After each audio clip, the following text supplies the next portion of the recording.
je vais essayer en quelques minutes de vous expliquer comment concrètement on peut utiliser les techniques du jeu pour rendre des équipes plus efficaces, que ce soit des équipes commerciales ou des équipes projets, même si aujourd'hui on se concentrera plus sur la partie commerciale.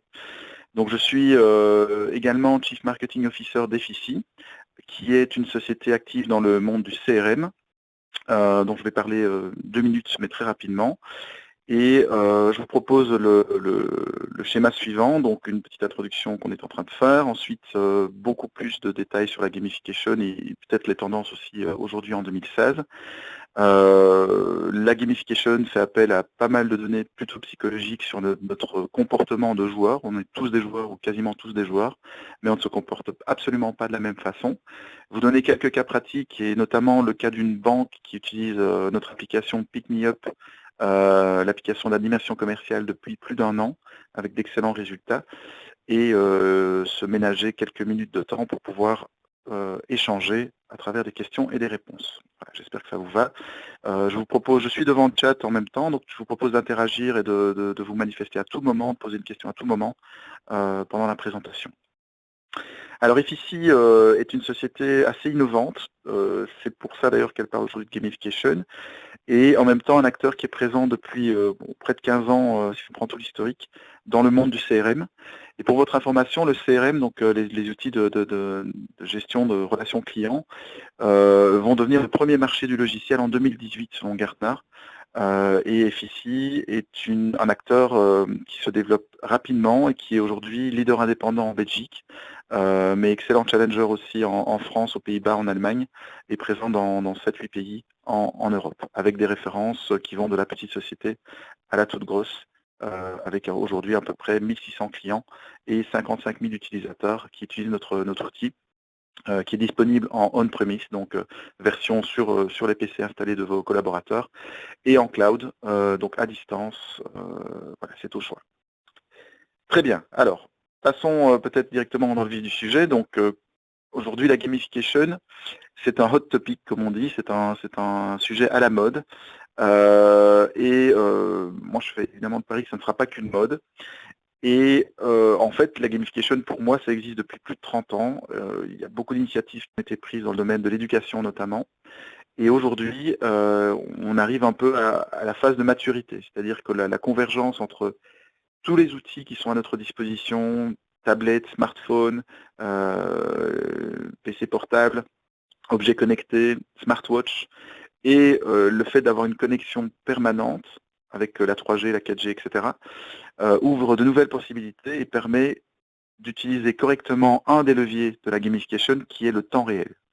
Donc aujourd'hui, vous pouvez animer vos équipes avec des outils qui vous permettent de gérer de l'animation, de la motivation et de la stimulation en temps réel. Alors, j'aime bien reprendre cette citation qu'on attribue à Platon. Alors apparemment, c'est pas forcément lui qui l'a dit, mais je crois que c'est vrai. On en apprend beaucoup plus sur quelqu'un en 1 heure de jeu qu'en 1 année de conversation. En fait, le joueur se révèle et révèle sa personnalité de manière assez implacable. Et c'est parfois le meilleur test de personnalité. C'est de passer une soirée avec quelqu'un et de sortir quelques jeux de société, par exemple, et de découvrir quel type de profil est en lui. Et nous, notre métier, c'est de faire le parallèle entre ces types de profils et le comportement de collaborateurs dans un environnement business. Voilà, je considère le jeu au sens très très large du terme.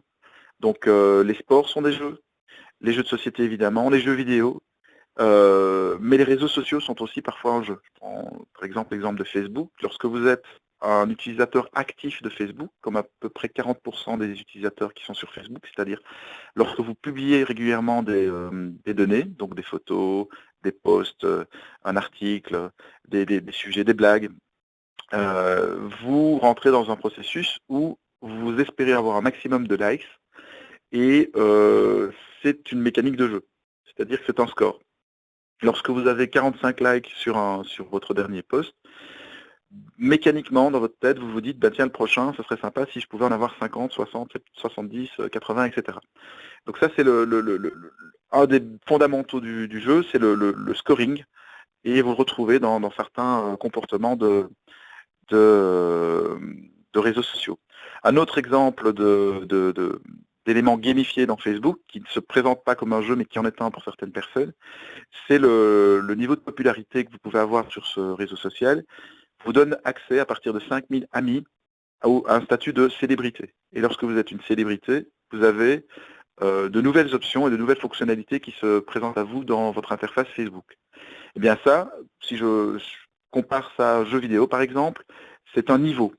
C'est franchir un nouveau niveau. Lorsque vous devenez une célébrité sur Facebook, vous avez le niveau 3, enfin peu importe, mais vous avez franchi un niveau. Et le fait de franchir des niveaux, c'est également un levier fondamental dans beaucoup de jeux, et c'est une arme terrible en gamification. Oups.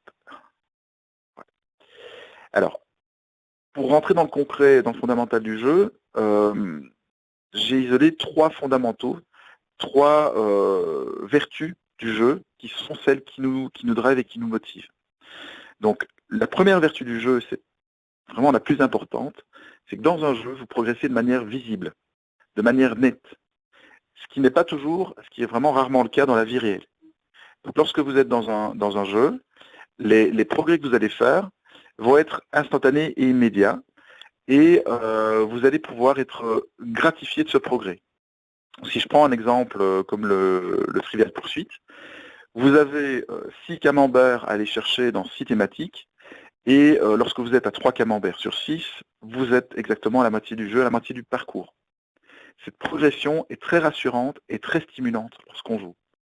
Malheureusement, dans la vie réelle, lorsque vous êtes dans un cadre professionnel et que vous avez de l'ambition et que vous souhaitez progresser dans votre carrière, vous visez le poste suivant, une promotion par exemple, et les indicateurs de progression qui vous disent comment vous allez y parvenir ne sont pas toujours très clairs. Alors certes, vous allez avoir des objectifs, je vous le souhaite, qui sont fixés par l'entreprise. Certes, vous allez avoir des entretiens réguliers d'évaluation de performance. Certes, vous allez avoir du feedback du management qui va vous dire là, tu te rapproches, tu t'éloignes. Mais c'est toujours un peu subjectif et un peu flou.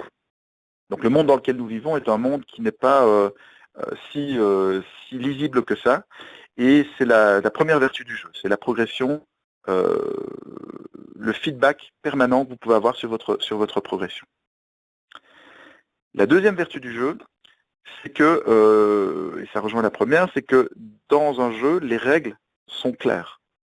Donc, indépendamment de votre progression personnelle, lorsqu'on joue, les règles sont fixées et ce confort est très agréable pour le joueur. Le monde dans lequel nous vivons est un monde où les règles ne sont pas claires. Elles sont changeantes, ou elles ne sont pas connues, ou parfois elles ne sont même pas respectées. Je prends l'exemple de l'ancien ministre du budget qui lui-même était caché son argent en Suisse. Si vous avez un ami qui vous présente un jeu et qui vous en donne les règles et qui est le premier à ne pas les respecter, le jeu tombe par terre. Dans la vie réelle, on peut ne pas respecter le jeu et on peut ne pas connaître les règles précisément. La troisième vertu du jeu, c'est la projection, c'est-à-dire que dans un jeu, vous pouvez être quelqu'un d'autre ou vous pouvez être un autre vous-même. Je m'explique. Imaginons que le mercredi soir, vous jouez au squash ou au badminton avec des collègues. Lorsque vous enfilez votre tenue de joueur de badminton, vous êtes toujours vous, évidemment, mais vous êtes un autre vous-même. Peut-être que votre parcours par rapport au dernier mercredi soir et aux dernières parties de squash que vous avez joué avec vos collègues ont fait que vous avez 5 victoires derrière vous. Vous êtes dans un mood très très positif, alors que par contre au bureau, la semaine a été désastreuse et vous avez le moral dans les chaussettes. Eh bien, ce moment de relaxation, vous le trouvez dans la projection que vous allez avoir, puisque lorsque vous basculez en mode jeu, vous êtes un petit peu ou beaucoup quelqu'un d'autre. Alors beaucoup, je prends des exemples ultimes. On peut partir dans l'univers des jeux vidéo, et dans les jeux vidéo, vous pouvez créer un avatar et lui donner une personnalité très très très très pointue, de plus en plus pointue. J'aime citer un jeu qui s'appelle World of Warcraft. Je ne sais pas si parmi vous, tout le monde connaît ce jeu. C'est un des jeux les plus populaires en MORP, donc Multi-Massive Online Role-Playing Game. Donc ce sont des jeux de rôle en temps réel. Et dans ces jeux de rôle en temps réel, l'incarnation du personnage va très très loin. Donc vous pouvez évidemment configurer les attributs physiques de vos personnages, mais aussi les pouvoirs qu'ils auront dans le jeu. Et les dernières versions de ce jeu vous permettent même de dresser un profil psychologique de votre personnage. Et donc ça va très très très loin. Et c'est d'ailleurs un des jeux où on retrouve le plus de ce qu'on appelle les no-life. Vous savez, ces joueurs qui passent leur vie à jouer et qui en oublient la vie réelle tellement ils sont immergés dans le jeu. Alors évidemment, quand on parle de gamification en entreprise, le but n'est pas de faire du World of Warcraft, mais ce qui est intéressant dans ce type de jeu, et particulièrement dans World of Warcraft, c'est qu'on y retrouve 4 profils de joueurs, et que dans ce jeu, les 4 profils trouvent leur bonheur. C'est-à-dire que les motivations des joueurs ne sont pas identiques, mais dans l'articulation et dans le scénario de ce jeu en particulier, les 4 profils peuvent s'éclater, s'épanouir. Je vais vous expliquer tout ça en détail. Mais donc revenons à la gamification. La définition la plus claire que j'en ai, c'est que c'est la transposition de mécaniques de jeu dans un univers qui est initialement non ludique. Et ça, c'est très important. Donc le monde du jeu vidéo est un univers par défaut qui est ludique. On joue pour s'amuser, c'est bien évident. La gamification, c'est pas ça, c'est justement pénétrer un univers qui ne l'est pas ludique pour essayer de faire en sorte de créer de la motivation et de manière plus ambitieuse, de l'engagement auprès des utilisateurs. Donc l'engagement, c'est de la motivation à long terme. Alors je vais vous donner quelques exemples de gamification dans notre quotidien. J'aime citer une application que mes enfants connaissent bien qui s'appelle Duolingo, qui est une application pour progresser dans l'apprentissage d'une langue en jouant. Et donc si vous apprenez grâce à Duolingo l'anglais, l'espagnol ou une autre langue, vous allez être stimulé par des petits jeux qui en fait vous distraient du côté parfois soporifique d'un apprentissage classique et vous permettent d'apprendre plus facilement. Donc, par exemple, vous avez des petits jeux de vocabulaire, vous avez 10 secondes pour trouver la traduction d'un mot, et pendant ce temps-là, vous avez une petite soucoupe volante qui veut envahir la Terre et qui va atterrir sur le sol, et vous devez trouver la réponse au jeu, à la traduction, avant que la soucoupe pose ses roues sur le sol. Alors, cet exemple-là est un peu basique et simple, mais il vous distrait de l'ennui de l'apprentissage classique, et les enfants progressent beaucoup plus facilement avec ce type de technique. Autre exemple assez sympa, donc vous savez que les Burger King ont réinvesti la France et la Belgique récemment, et les Burger King ont lancé une initiative qui s'appelle le Fast Pass. En fait, lorsque vous avez une queue importante d'attente pour commander votre hamburger, vous avez l'invitation sur l'écran du restaurant à télécharger l'application Fast Pass de Burger King, et cette application vous invite à jouer à un petit jeu, qui n'est pas en soi très intéressant. Mais par contre, le gagnant de ce jeu en temps réel accède au Fast Pass, qui est l'accès rapide pour être servi avant les autres. Et donc cette initiative est simplement géniale parce qu'elle est vraiment la définition d'une gamification réussie. Vous êtes dans un environnement qui n'est pas ludique du tout. Tout le monde attend, tout le monde s'ennuie dans la file d'attente. Et d'un coup, l'univers se transforme en environnement ludique puisque tout le monde ne joue pas, mais les quelques joueurs attirent autour d'eux les personnes qui sont là-bas. Et donc ça crée une ambiance assez intéressante. Et parfois ça peut susciter même des applaudissements pour la personne qui gagne, etc. Donc c'est une belle initiative qui a été créée par une agence française et qui a été reprise même aux États-Unis suite à son succès.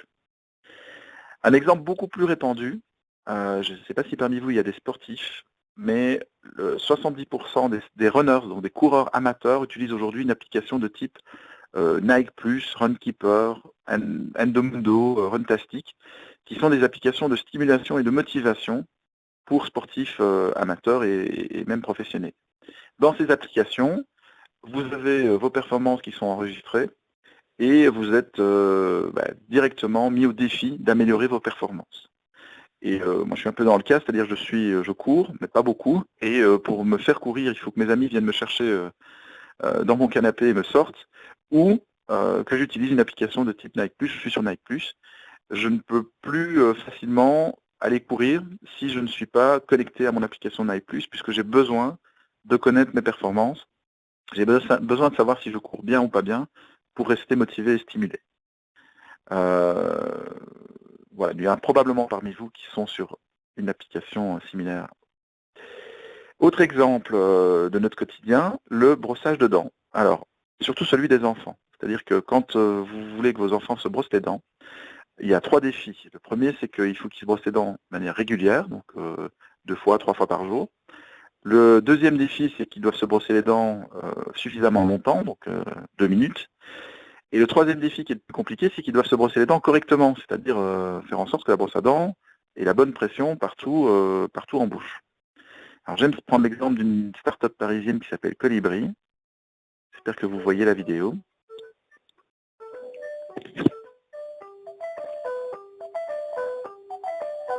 Alors on voit la vidéo, mais c'est un petit peu haché, ça dépendra de la connexion internet. D'accord.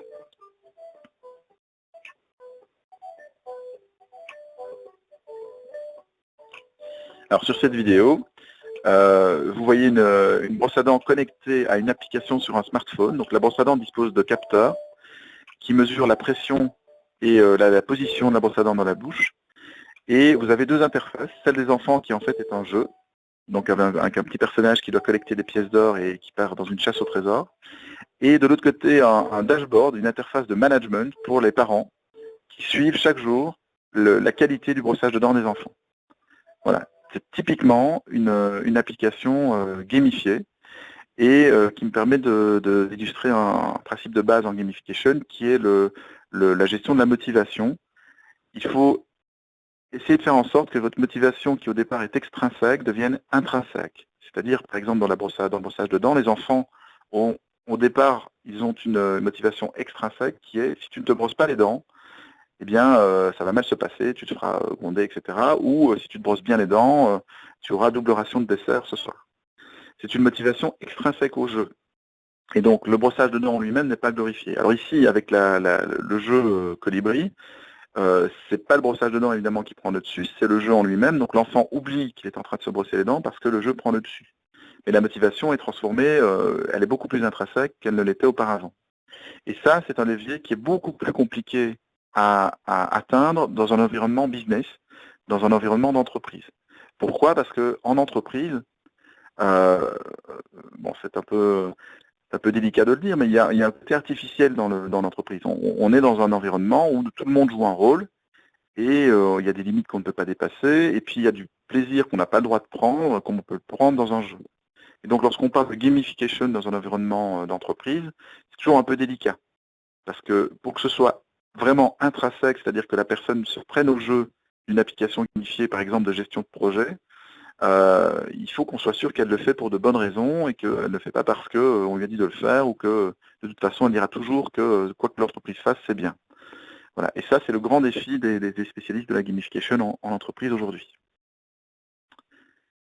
Et donc la gamification, je viens d'essayer de vous le montrer, et partout dans notre quotidien, donc dans le sport, dans la santé, vous avez énormément d'applications qui sortent pour gamifier votre suivi de votre gestion de votre santé au quotidien. Est-ce que vous faites un peu de sport? Est-ce que vous nourrissez correctement, etc., etc. Mais elle pénètre également les entreprises, et donc elle est de plus en plus présente au bureau, avec des applications liées au marketing, aux ventes, à la gestion de projet, beaucoup d'applications qui naissent également dans le recrutement, et évidemment dans la formation et l'éducation, là où la gamification finalement est née il y a déjà des dizaines d'années de ça. Alors je vous disais tout à l'heure, si on est tous des joueurs, on n'est pas tous les mêmes joueurs. Donc quand on joue à un jeu, on le fait pour une raison principale, et elle peut être de différents types. Donc soit on joue parce que c'est pas le bon slide, je vais revenir sur ceci après. Excusez-moi. Donc les 4 profils de joueurs sont motivés par des choses différentes, je vous le disais. Le premier profil, le killer, le tueur, est motivé par le fait de surpasser les autres.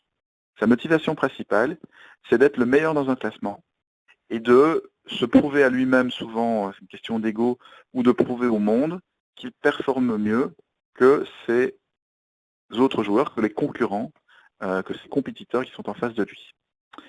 Le deuxième profil, les achievers, sont motivés par la progression personnelle en termes de compétences et de savoir-faire. Le troisième profil, les socializers, sont motivés par les interactions avec les autres joueurs. Au-delà de la performance, ce qui les motive, c'est que l'interaction avec les autres soit positive. Et enfin, les explorateurs, les explorers, sont motivés par la découverte de nouvelles choses, par l'innovation. Donc cette matrice a été développée, redéveloppée par pas mal de monde, mais la source c'est un monsieur qui s'appelle Bartle, Richard Bartle, qui a beaucoup travaillé sur World of Warcraft, justement le jeu dont je vous parlais tout à l'heure. Alors pour m'attarder un peu sur ces profils, les killers sont surreprésentés dans les équipes commerciales. Donc comme je le disais, les killers sont animés par la volonté d'être le premier ou d'être en progression dans un classement. Si par exemple dans votre entreprise, on vous propose de suivre des cours gratuits d'espagnol, qu'on crée un groupe, vous avez 10 personnes qui s'inscrivent à ce groupe d'espagnol, le killer voudra être le meilleur du groupe. Son baromètre à lui, ce sera le niveau de performance des autres. Contrairement au deuxième profil, l'achiever, qui lui sera motivé par la progression en espagnol. L'achiever, qui est un profil plus répandu que le killer, est avant tout intéressé par une progression personnelle. Les grands sportifs sont normalement d'abord des achievers avant d'être des killers. Parce que ce levier est le plus porteur pour progresser vraiment réellement. Dans mon groupe d'espagnol dont je parlais tout à l'heure, le killer donc, veut être le meilleur de son groupe. Par contre, l'achiever, lui, voudra progresser en espagnol et le voir de manière sensible. Et donc, l'achiever est beaucoup plus réceptif à la notion de niveau par rapport au classement. Même si l'achiever est également sensible au classement, à condition que ce classement signifie quelque chose en termes d'évolution de savoir-faire. Je vais prendre l'exemple du football, par exemple. Si vous êtes joueur dans une équipe de deuxième division, le classement est très important pour vous, mais si vous êtes un pur achiever et que c'est votre niveau de football qui vous intéresse et de progresser dans votre évolution de footballeur, alors le classement est important parce que vous savez que si vous accédez à la première division, le niveau sera supérieur. Donc le classement n'est pas du tout tabou pour l'achiever. Par contre, l'achiever travaille beaucoup plus en solo et par rapport à lui-même, et le killer travaille beaucoup plus par rapport aux autres puisqu'il veut se comparer en permanence. Le troisième profil, les socializers, c'est le profil le plus courant dans la population. Donc il y a entre 40 et 45% de la population est composée de personnes à dominante socializer. Donc on est tous, a priori, un mix, un mélange de ces différents profils, mais voilà, les socializers sont plus présents. Alors, eux, ce qui les intéresse, c'est la communauté, et ça les intéresse de deux façons assez différentes. Il y a deux sous-profils dans les socializers qui ne se comportent pas exactement de la même façon. Le premier, ce sont les socializers qui souhaitent être utiles à la communauté et jouer un rôle. Donc, si je suis dans une équipe, c'est parce que j'y ai un rôle, et si je m'y éclate, c'est parce que je me sens utile dans ce rôle. Si je reprends l'exemple de World of Warcraft, qui est un jeu donc, de rôle où vous devez attaquer des territoires ennemis et construire des guildes, donc des armées de plus en plus puissantes, le socializer, il trouve son compte, non pas parce qu'il aime oxyre des ennemis et progresser dans un classement ou faire évoluer son personnage, mais parce que au sein de la guilde, il va jouer un rôle.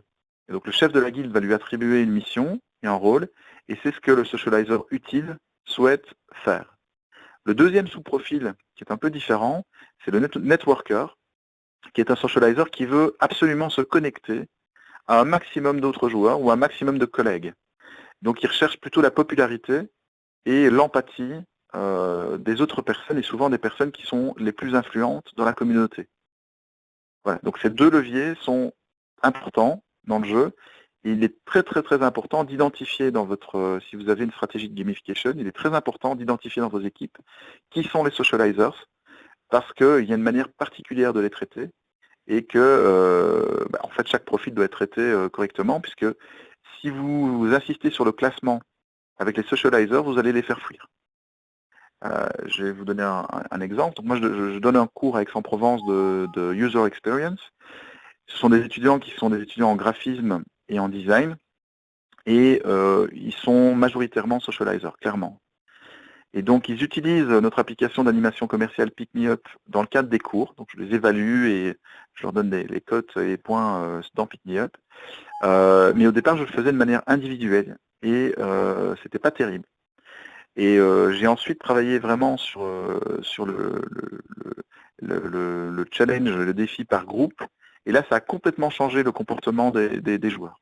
Ils sont rentrés dans l'application, ils étaient pressés de pouvoir y ajouter des réussites d'atteinte d'objectifs, etc. Et on a vraiment validé que en fait, ils avaient besoin de jeux d'équipe. Autre exemple du socializer vraiment caricatural, c'est la personne qui est très cultivée, à qui vous proposez de jouer à un Trivial Pursuit et qui va être mal à l'aise en fait si vous jouez en solo. Parce que elle ne veut pas étaler sa culture ou elle ne veut pas dominer les autres de manière nette. Donc elle préférera dire bon, on joue par équipe, on joue à 3 par 3 par équipe. Voilà, etc., etc. Et enfin, le dernier profil qui lui est le plus rare dans la population sont les explorateurs. Ils sont motivés par la découverte, ils aiment découvrir des petits secrets dans le jeu, de nouveaux territoires, et ils sont très très très tournés vers l'innovation en entreprise. Ce sont des personnes qui aiment changer d'environnement, qui aiment changer de poste, qui aiment être mis en difficulté par rapport à des challenges intellectuels, par exemple, qui aiment penser out of the box.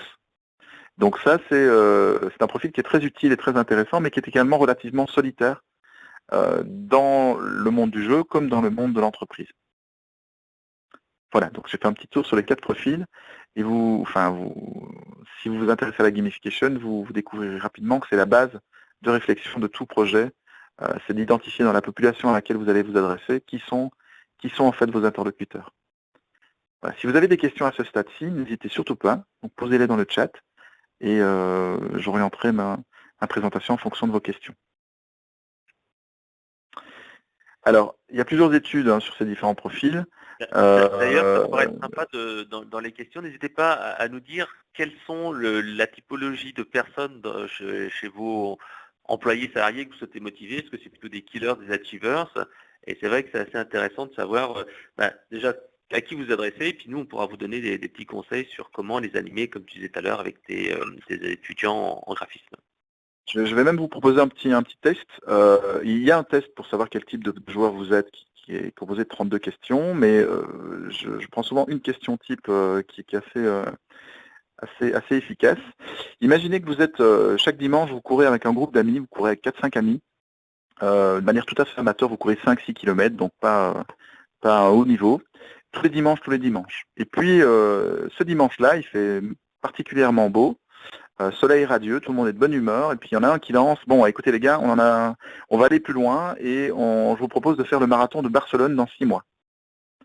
Et donc, il va falloir augmenter le niveau, on va s'entraîner comme d'habitude pendant 6 mois, tous les mercredis, tous les dimanches, plutôt que de courir 5 km, on va en courir 10 ou 15, et je veux qu'on soit prêt en septembre pour aller faire le marathon de Barcelone. Si vous êtes dans cette configuration, essayez de vous projeter dans cette configuration, qu'est-ce qui va vous motiver dans le défi qui est proposé? Est-ce que vous êtes motivé parce que vous ne connaissez absolument pas le monde des marathoniens, vous n'avez jamais été à Barcelone, vous n'êtes jamais allé à Barcelone, et donc ce mélange d'éléments va vous permettre de vivre une aventure nouvelle, de découvrir quelque chose que vous ne connaissez pas. Ça, c'est la proposition 1. Proposition 2, vous vous dites, c'est super parce que là, je vais monter mon niveau, et j'ai jamais couru 42 km, et donc grâce à cet entraînement, mon niveau de performance va augmenter, je vais devenir un meilleur coureur, et donc voilà. Et le fait de se mettre comme balise le marathon de Barcelone est très motivant. 3, au sein du groupe de 5-6 coureurs, vous voulez être le meilleur en fait. Ce qui vous motive, c'est de dire bon voilà, on a tous un niveau relativement médiocre, on va y arriver, mais moi je veux finir premier du groupe lorsqu'on sera là-bas. Et 4, vous êtes entre copains et vous vous dites, bon, on va vivre une aventure merveilleuse entre nous. En plus, les entraînements vont être beaucoup plus denses, beaucoup plus riches, et ça va être cool. Voilà. Est-ce que là, spontanément, vous pourriez nous dire dans quel profil vous pensez vous situer?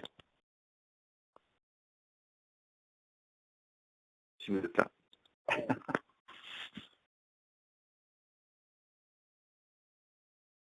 Alors, Benoît est un killer, ok. On a un explorateur, super. Ok, cool. C'est assez, c'est marrant parce que c'est assez hétérogène. Donc voilà, vous voyez que cette question, elle est très typée, mais vous pouvez, à mon avis, très facilement aussi avoir des dizaines d'exemples dans une situation d'entreprise où vous allez retrouver ce comportement. Vous savez, il y a beaucoup de tests de personnalité en entreprise pour identifier quels sont les leviers de motivation de vos collaborateurs. Et moi, je pars du principe que le jeu est le meilleur levier. parce qu'il ne ment pas. En fait, si vous connaissez quelqu'un à travers le jeu, vous savez exactement comment il va se comporter aussi en termes de motivation dans son environnement, dans sa vie professionnelle. Ok, donc une majorité de socializers, ça c'est pas surprenant, et puis c'est achiever, et puis un killer et un explorateur. Parfait. Alors une fois que vous avez ces 4 profils bien en tête, il faut construire un jeu, ou construire une application gamifiée. Il y a 3 leviers pour construire cette application gamifiée. La première, c'est quel que soit votre profil, même si vous n'êtes pas un pur achiever, on est tous sensibles à la notion d'accomplissement personnel. La première motivation d'un collaborateur, c'est son accomplissement personnel. Alors c'est très subjectif puisqu'on n'a pas du tout tous les mêmes envies, les mêmes ambitions, les mêmes façons de définir une réussite professionnelle et un accomplissement. Néanmoins, on a normalement tous cette notion d'accomplissement perso. L'accomplissement personnel, c'est plus subtil que de devenir, par exemple, directeur de ma société. Non, c'est pas ça. Ça se calcule avec pas mal de petites choses, notamment les premières fois. Lorsque vous réussissez quelque chose pour la première fois, et si ce quelque chose est très positif, votre cerveau va générer de la dopamine et va vous dire, en fait, de manière très plaisante, très agréable, c'est bien, tu as progressé. Et c'est plus facile de voir un progrès avec une première fois, puisque quand on est dans un environnement qui ne nous permet pas d'avoir un score sur une performance, le fait de faire quelque chose pour la première fois est en lui-même un score. L'autre élément qui est très important dans la notion d'accomplissement, ce sont les niveaux. J'en ai déjà parlé, j'en reparle parce que c'est vraiment la base de la base. Pas de stratégie de gamification sans niveau. Il n'y en a pas. Vous passeriez à côté d'un élément fondamental. Et c'est marrant parce que aux États-Unis, il y a une société qui vient d'être élue meilleur recruteur cette année, qui s'appelle Bain & Company, c'est un bureau de conseil. Et en fait, ils ont été élus meilleurs recruteurs par leurs propres employés, et c'est une société qui a complètement gamifié le parcours professionnel et la progression et l'avancement de carrière. Donc vous avez des étapes à franchir pour devenir senior partner, par exemple chez Bain, et vous avez un nombre de points à atteindre.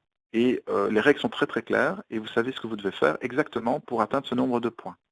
Donc vous démarrez comme stagiaire chez eux, et vous avez le next step, le next level, et le nombre de points à atteindre pour atteindre ce next level. Alors les plus doués vont y arriver en 1 an, et les moins doués en 4 ans, mais ça se jouera et ça se verra de manière très transparente dans l'organisation au niveau des points. Sur mon slide, je prends l'exemple du TOEFL, qui est l'examen international d'anglais. Vous connaissez peut-être. Le TOEFL est le même partout dans le monde. Si vous passez l'examen d'anglais à Madagascar ou au Brésil, c'est pareil. Et vous savez exactement ce que vous devez connaître pour maîtriser le niveau 1, le niveau 2, le niveau 3. Si vous voulez arriver au niveau 5, vous devez avoir 61 points. Voilà. Et le fait de connaître ces niveaux est extrêmement stimulant, extrêmement motivant. Et moi, je déplore qu'en entreprise, on ait trop peu cette notion de transparence de niveau. Qu'est-ce qu'on attend de moi? Quelle est ma prochaine étape? Alors, les niveaux, c'est très motivant, mais ça peut être aussi démotivant lorsque vous stagnez entre 2 niveaux. Donc, imaginons que dans mon exemple du TOEFL, je veux atteindre le niveau 5 et je passe le test pour la 10e fois et je fais 57 points. Là, je peux me dire, bon, j'y arriverai jamais, je vais être démotivé. Mais en fait, pas forcément, puisque si ça se trouve, 57 points, c'est la première fois que ça m'arrive. Donc, c'est mon meilleur score. La notion de meilleur score en gamification est capitale. Si vous jouez à Candy Crush sur votre portable, lorsque vous atteignez votre meilleur score, votre téléphone va exploser tellement il est content. Donc les animations se mettent en place, vous êtes le meilleur du monde, etc. Et en entreprise, on utilise beaucoup trop peu les meilleurs scores. Je prends mes clients sont principalement des équipes commerciales, et dans les équipes commerciales, malheureusement, ou heureusement, vous avez des top performers qui souvent prennent toute la lumière. Donc les équipes de 10 commerciaux ont souvent 2, 3 commerciaux qui sont bien au-dessus du lot et qui chaque mois, chaque trimestre, sont ceux qui ont fait le plus de ventes, etc. Mais si vous zoomez sur votre catalogue produit, par exemple, et que vous regardez votre produit numéro 5, vous aurez peut-être une différence, et sur ce produit en particulier, c'est Barbara, qui généralement est en milieu de classement, qui se révèle être la meilleure vendeuse. Et donc elle a un meilleur score sur ce produit en particulier. Eh bien, il faut qu'elle le sache. Il faut que son management lui dise. Et il faut qu'on en fasse un élément de motivation. Exactement comme le font les jeux vidéo. Les jeux vidéo vont vous dire, c'est par exemple sur Nike+, lorsque vous courez la première fois que vous franchissez 40 km sur le mois, boum, Nike+ va vous le dire.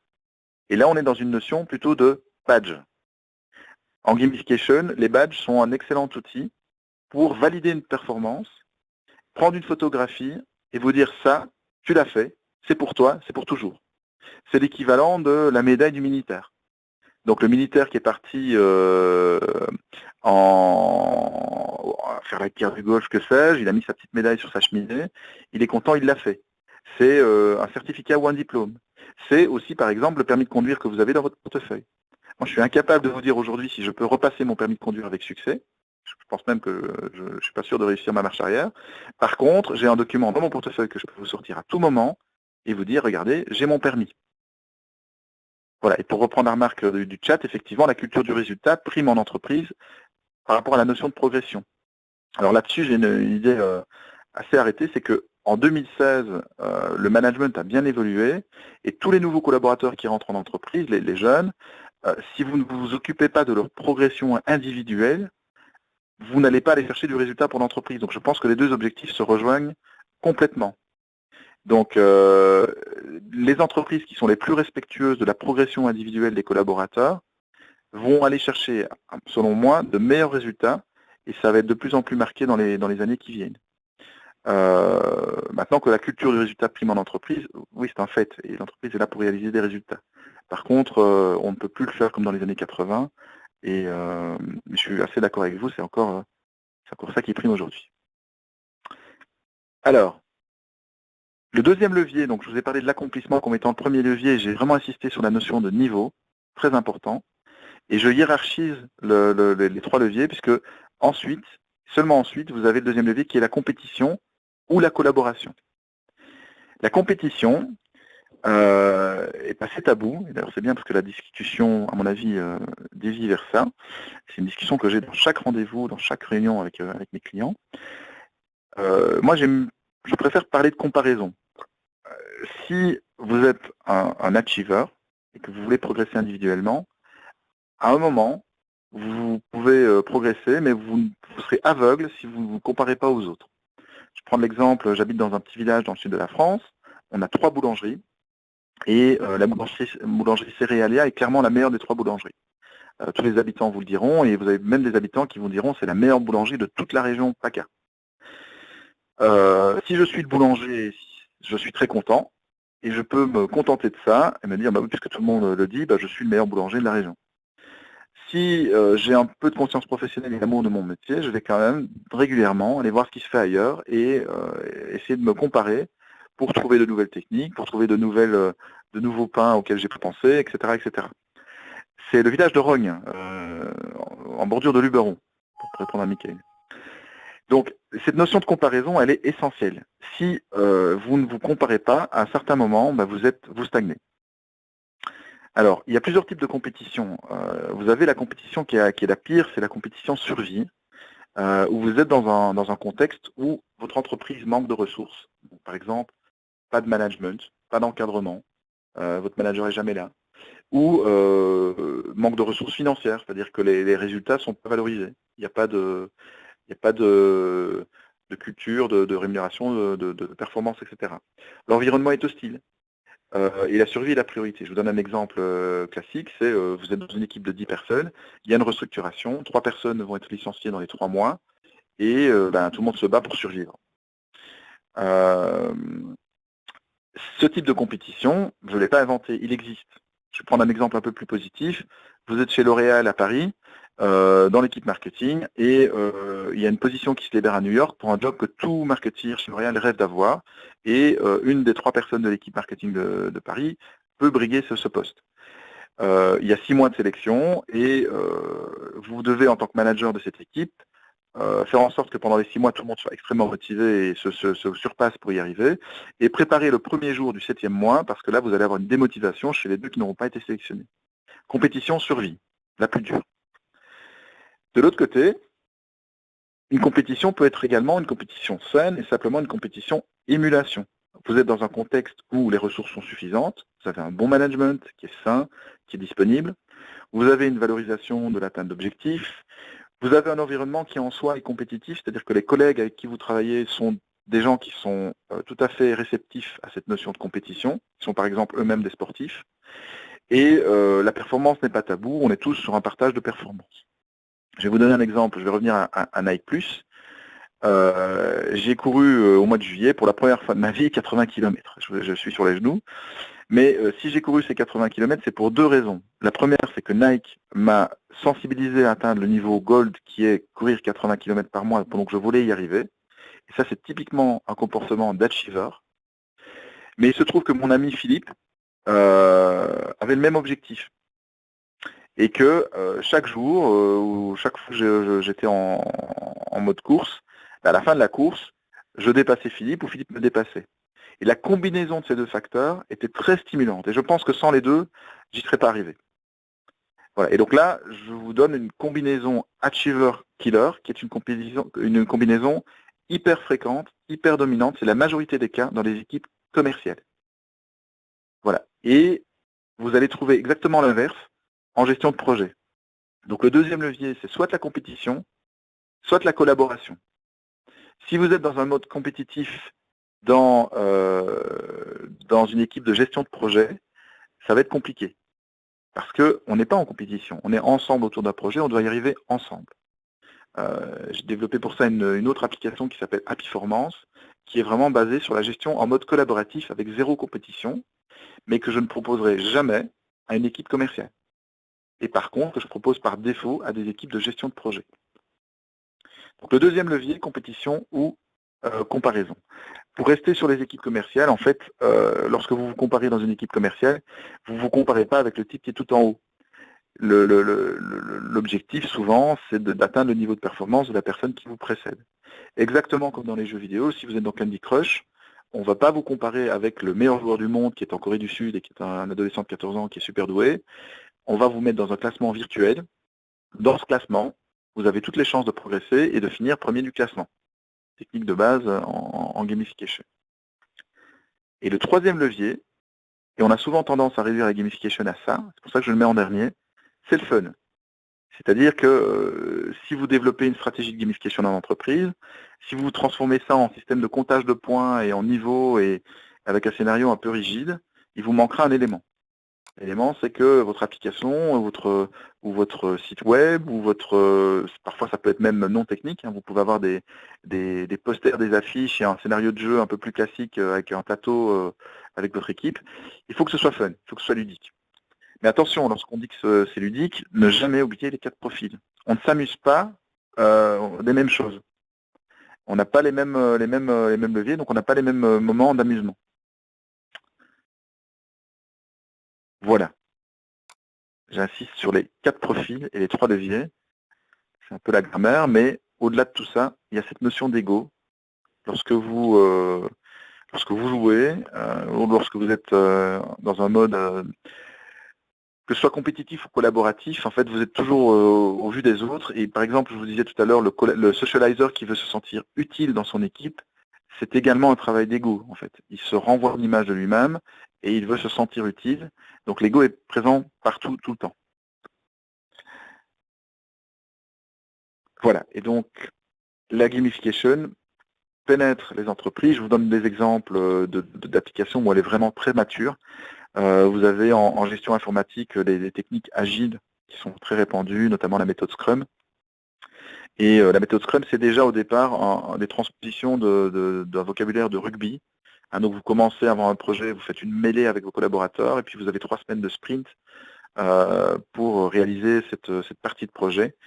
C'est déjà un peu gamifié au départ dans le concept, et vous avez beaucoup d'applications qui sortent pour ludifier la gestion de projet informatique. Gartner a sorti une étude qui montre que le marché de la gamification va représenter 5 milliards en 2018, et on est tout à fait dans les clous par rapport aux chiffres 2016. Ça devient vraiment plus qu'un hot topic ou qu'une mode, c'est de plus en plus intégré dans les développements logiciels. C'est d'ailleurs pour ça que FIC a fait l'acquisition de Royal App Force, qui est la société que j'avais créée, qui développe des applications de gamification, pour faire de FIC CRM un des premiers CRM gamifiés du marché. C'est-à-dire que lorsque vous utiliserez FIC CRM, l'utilisation de l'outil sera gamifiée, donc avec un système de points, de badges, de niveaux, et le management pourra mettre en place des défis ou des objectifs sur l'utilisation du logiciel. De même, FIC CRM sera connecté à PickMeUp, notre application d'animation commerciale, pour que lorsque vous encodez, lorsque vous saisissez, par exemple, un rendez-vous qualifié dans votre agenda d'FIC, eh bien, le fait d'avoir obtenu ce rendez-vous qualifié peut valoir des points et peut être valorisé auprès du commercial directement dans son application mobile et faire apparaître des animations et des outils de simulation dans l'application mobile du commercial. Ce qui est pour moi une excellente transition pour vous présenter PickMeUp et vous demander si vous avez des questions à ce stade. Non? Ok. Alors, PickMeUp, ça va être facile avec ce que je vous ai expliqué. PickMeUp, le pitch le plus court que j'ai, c'est que PickMeUp est le Nike Plus ou le Runkeeper des commerciaux de terrain. J'étais vraiment dans une situation où c'était pas possible autrement, c'est-à-dire que il y a 2 ans, j'animais une équipe de 60 commerciaux ici à Aix-en-Provence, et le matin, je courais avec Nike Plus. Et donc, ces commerciaux, je les animais avec des challenges, avec des concours, avec des défis, comme dans la plupart des équipes commerciales. C'est très très courant. Et je me disais, mais bon sang, mais c'est exactement ce qu'il leur faut. Donc lorsque je courais le matin avec Nike Plus, il faudrait une application de ce type-là pour gérer mes challenges, gérer mes incentives. Et c'est comme ça qu'est né PickMeUp. Et c'est pour ça que j'ai aucun problème à dire que c'est le Nike Plus des commerciaux, puisque c'est vraiment inspiré de cette application. Alors aujourd'hui, il y a à peu près 3200 commerciaux qui sont sur l'application pour des sociétés dans différents secteurs. Donc on a eu la chance de convaincre de grands groupes et de grandes sociétés, mais dans des secteurs complètement différents, donc dans le bâtiment, dans la banque, dans le retail, dans les boissons alcoolisées, avec des équipes qui sont soit des équipes complètement de terrain, délocalisées. Par exemple, Bacardi, Australie, qui est notre client le plus lointain, eh bien, on a des commerciaux qui ne se voient qu'une fois par an et qui sont à des milliers de kilomètres les uns des autres. Et à l'inverse, Belfius, qui est une banque, qui est la première banque indépendante belge, les commerciaux qui utilisent l'application sont sédentaires, ils sont en agence. Voilà, donc lesquels sont à chaque fois très différents. Je vais prendre directement le cas de Belfius, qui est donc la première banque indépendante de Belgique. Ça a été un de nos premiers clients, et on a 120 agents qui sont sur l'application depuis pour certains, plus d'1 an. Et on a intégré toutes les actions de la banque, donc l'ouverture d'un compte, l'ouverture d'une ligne de crédit, la vente d'un produit d'assurance, etc., ont été transformées en actions avec points à clé. Et Belfius a régulièrement des challenges, incentives qui sont mises en place dans l'outil PickMeUp. Alors, les premiers utilisateurs sont un groupement d'agences à Liège. Leurs agences, donc 8 agences, ont progressé de 24% donc de vente en 12 mois. Et selon leur propre dire, la seule chose qu'ils ont changé, c'est PickMeUp. Par contre, ils l'utilisent de manière hyper systématique. Donc ils ont directement bien compris l'outil et ils en ont fait leur outil de gestion commerciale complet et unique. Alors ce qui s'est passé avec l'utilisation de PickMeUp chez eux, c'est que la communication a été augmentée d'un coup.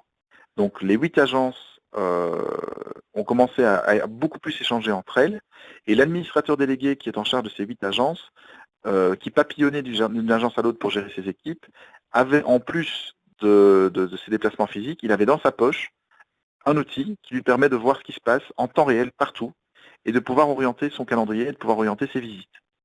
Et donc l'engagement a été plus fort chez les directeurs d'agence directement, et on a créé une plus grande régularité. C'est-à-dire que avec cette gestion d'objectifs qui chez eux est hebdomadaire, chaque commercial a 5000 points à atteindre par semaine.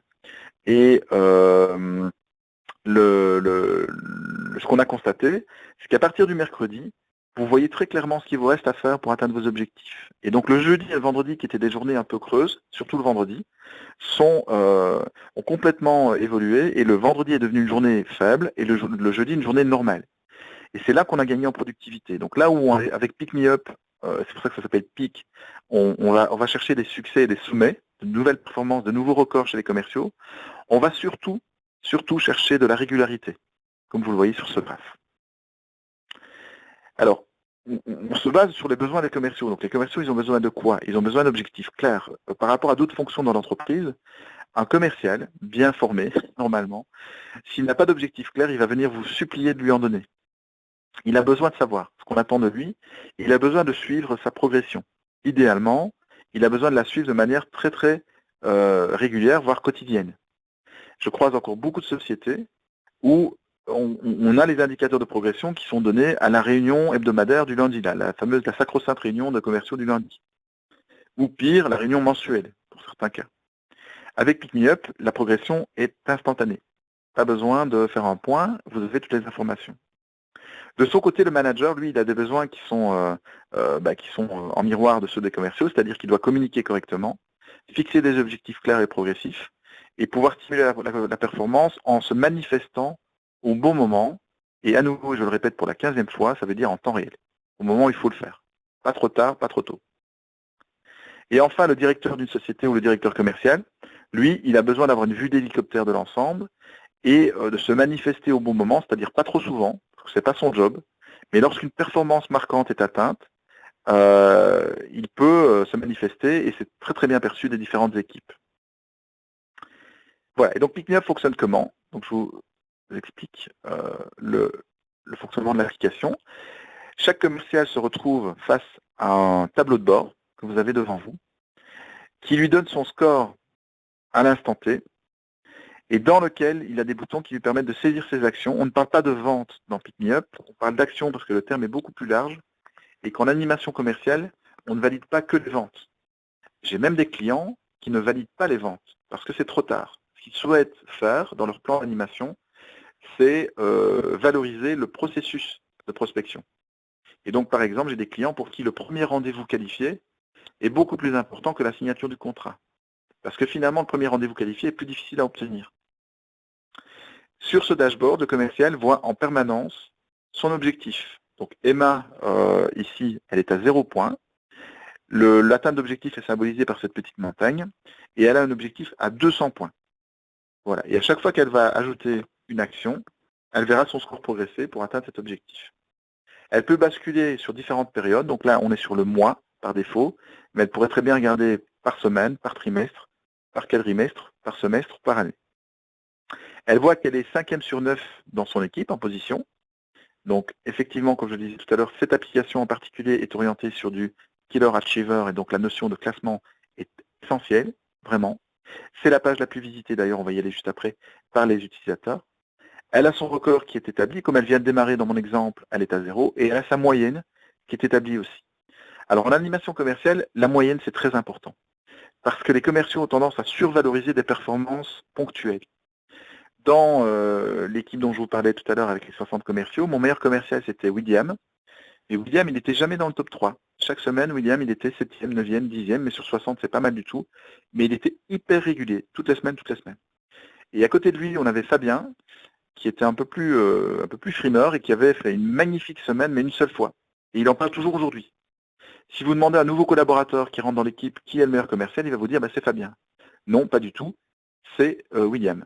Et ça, l'indicateur de moyenne vous permet justement de comparer des performances de type sprint, avec des performances historiques, et de l'endurance sur de la performance moyenne et la régularité. Moi, en tant que directeur commercial, ce qui m'intéresse, c'est la régularité. J'ai croisé d'autres directeurs commerciaux qui ne sont pas du tout là-dessus. Ils sont sur le one-shot et la performance sprint. Alors, je vous disais, dans le PickMeUp, vous avez cette notion de classement. Vous n'avez pas un seul classement. Vous avez en fait des dizaines de classements différents selon ce que vous voulez analyser. Par exemple, si vous avez un catalogue d'une dizaine de produits, vous pouvez aller chercher le classement d'un produit spécifique. Par exemple, si dans vos équipes, vous avez différents types de fonctions, par exemple avec des juniors, des médiors et des seniors, vous pouvez les mettre dans un classement commun, mais vous pouvez aussi isoler les juniors pour essayer de comparer des pommes et des pommes. Dans ces classements, justement pour comparer des pommes et des pommes, je vous prends l'exemple de Bacardi Australie. Ils n'ont pas le même volume et les mêmes objectifs. C'est-à-dire que le vendeur qui est chez Bacardi à Sydney a beaucoup plus de volume à réaliser puisqu'il a beaucoup plus de bars, de restaurants et de boîtes de nuit que la vendeuse qui est en Tasmanie. Donc on ne peut pas les comparer sur des chiffres absolus. Et donc dans les classements, on a un classement pourcentage d'atteinte d'objectifs. Parce que s'ils n'ont pas les mêmes volumes à réaliser, ils ont tous les deux 100% de leur objectif à atteindre. Et ce classement-là est le plus sain et le plus neutre qu'on ait dans l'application, le plus utilisé. Alors, au-delà des objectifs qu'on vous demande d'atteindre, vous avez également une notion de challenge. Donc vous pouvez recevoir à tout moment de votre manager un mini challenge qui est improvisé ou qui est une idée du moment. Je vous donne un exemple. J'ai une équipe de 10 commerciaux et ils ont des objectifs mensuels. Et 2 de mes commerciaux, les meilleurs commerciaux, arrivent à leur objectif le 15 du mois, beaucoup trop tôt. Et en général, ce que vous avez quand ça se passe, vous avez quelques jours de backdraft où les commerciaux se reposent un peu sur leur laurier et cessent de vendre. Eh bien, vous pouvez leur lancer à travers Pick Me Up un challenge, un duel, en disant voilà, vous êtes fantastique, vous êtes vraiment 2 commerciaux hors pair, mais qui est le meilleur d'entre vous? Et boum, et vous les lancez sur un challenge en duo. À l'autre bout du prisme, vous pouvez avoir dans votre équipe un commercial qui est en perte de vitesse. Quand vous avez un commercial qui est en deçà des performances moyennes de l'équipe, ça ne sert à rien de surstimuler la compétition. C'est le mettre par terre, c'est contre-productif. Par contre, dans Pick Me Up, vous pouvez gérer un challenge individuel. Et en tant que coach, vous pouvez lui dire, écoute, je vais m'occuper de toi en particulier. Tout le monde est à 100 points de moyenne, tu es à 40, il y a un problème. On va ensemble faire de la prospection les 3 prochaines semaines et je te mets un challenge dans Pick Me Up. Il faut qu'on arrive à 70 points et on va suivre ça en temps réel et en régulier ensemble. Voilà, ça fonctionne assez bien. J'ai plusieurs cas où ça marche. Le challenge individuel n'est pas visible par tout le monde, non. Il est visible uniquement par le collaborateur qui a reçu ce challenge. Pour répondre à la question dans le chat. Alors, dans l'application, vous avez un module de chat aussi, qui est un mini Snapchat. C'est-à-dire que les messages que vous pouvez envoyer, donc la messagerie est de type descendante, ascendante, donc vous ne pouvez pas discuter avec vos équipiers, on n'a pas souhaité ouvrir cette option. C'est d'abord un outil pour le manager pour envoyer des encouragements et des félicitations. Et chaque message qui est lu est effacé automatiquement après lecture. Donc on ne veut absolument pas concurrencer la messagerie officielle de l'entreprise, on veut simplement permettre des stimulations par chat. Et on a des clients qui utilisent beaucoup cette option. De l'autre côté, donc là je vous ai montré le dashboard du commercial, mais le directeur ou le team leader a sa propre interface, qui est une interface de suivi plus large des performances. Et donc le manager a une vue d'ensemble des résultats, et il a aussi un suivi des objectifs avec, et c'est plus important encore que le tableau que vous avez devant les yeux, un algorithme de coaching qui va lui donner des informations en mode push. Donc le directeur et les managers vont recevoir des informations qui sont envoyées, qui sont des alertes en fait de performance, en disant, voilà, attention, dans ton équipe tu as Jean-Marc, Jean-Marc est en sous-performance de 42% par rapport à la moyenne de l'équipe. Ça marche dans les deux sens, hein. Ça peut être une alerte positive, en disant, attention, Laurence fait une performance extraordinaire cette semaine, par rapport à l'habitude de ses performances à elle ou par rapport à la moyenne de l'équipe. Et donc, ça vaudrait peut-être la peine de vérifier ce qui se passe, de voir si c'est normal, ou de l'encourager, de lui envoyer un message de félicitations. On a, à chaque fois qu'un élément marquant arrive dans l'application, par exemple, lorsque le commercial bat un record, on remonte. Donc, si un commercial atteint ses objectifs, on pense que son manager doit être au courant. Par contre, si un commercial bat un record, on pense que toute l'entreprise doit être au courant. C'est-à-dire que si vous battez le record de vente du produit numéro 2, c'est tout à fait légitime que votre N+2, N+3 soit informé de la chose. Et même mieux que ça, on va encourager le niveau le plus haut à se manifester.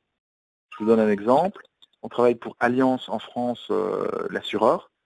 Et là, on a 6 ou 7 niveaux hiérarchiques. Mais le commercial qui bat un record, ça déclenche directement une alerte pour Didier Ettard, qui est le directeur national Allianz. Et il le fait. Donc dans ces cas-là, il prend son téléphone et il contacte directement le commercial. Le commercial, son directeur national, il ne le voit jamais. Il aperçoit un discours en fin d'année à la fête de fin d'année, c'est tout. Et donc au niveau valorisation personnelle, c'est vraiment très important. Oui, pardon, je reviens sur le slide précédent. Donc il n'y a pas que le gain d'argent, il n'y a pas que la compétition, il y a aussi le fait de dire, bon, si je suis performant, si je réalise des choses fortes pour mon entreprise, je veux que ça se sache, et le fait d'être rassuré là-dessus, de voir que tout le monde le voit, pour un commercial, c'est vraiment un excellent levier. Voilà, je vous donne un autre exemple. on travaille pour un autre assureur qui s'appelle Ergo en Belgique, c'est un assureur allemand. Et là, on est sur 500 commerciaux. Et la première version de l'installation de l'application, on était par équipe. Et ils ont des équipes de taille complètement différentes. Ils ont des micro-équipes de 3-4 personnes et puis ils ont des équipes de 35-40 personnes. Le problème, c'est qu'au niveau compétition, on passait un peu à côté d'une possibilité, puisque un excellent commercial qui est dans une équipe de 3 personnes, il n'a pas de, souvenez-vous du profil du killer, il n'a pas de victime en fait en face de lui. C'est trop facile. Et donc on a décidé de changer le scénario et de ne pas tenir compte des équipes officielles. On a ouvert une grande équipe de 500 personnes et finalement le commercial qui était enfermé dans sa petite équipe de 3 personnes a trouvé des adversaires à sa taille, à l'autre bout du pays, et ça a complètement stimulé sa motivation, avec une augmentation directe des performances des middle et des top performers. Donc ça, c'est vraiment essentiel. Alors, on a effectivement Pick Me Up sur Smartwatch aussi, merci Frédéric pour la précision. C'est-à-dire que toutes les notifications dont je vous parle ici sont également envoyées sur vos montres connectées. Alors ça peut vous sembler un peu gadget là au moment où je vous parle, mais ça l'est de moins en moins. Et donc un directeur ou un manager commercial qui est très mobile par définition, qui se retrouve au restaurant avec un client, peut discrètement recevoir une alerte sur sa montre en disant tiens, tu as un commercial qui vient d'atteindre son objectif. Je peux vous dire, pour l'avoir vécu plein de fois, que au niveau du manager, c'est vraiment plus que du confort en fait. C'est quelque chose qu'il recherche. Voilà, et donc cette application, elle est disponible en standalone, donc toute seule, sans connexion à d'autres outils. Elle est disponible sur Apple Store et sur Google Play, donc c'est très très facile d'installation. Ou elle est disponible avec Efficie, donc pour les clients Efficie, il s'agit d'un module qu'on ajoute au CRM. Et dans ce cas-là, c'est encore 10 fois plus puissant, évidemment, puisque vous avez intégré tout le système. Elle est commercialisée au prix de 14,90 € et 11,90 € à partir de 25 utilisateurs. Donc par mois, c'est la licence mensuelle, et vous bénéficiez automatiquement des upgrades. Comme c'est une application qui est assez innovante, tous les 3 mois, nous sortons une nouvelle version avec des nouvelles fonctionnalités.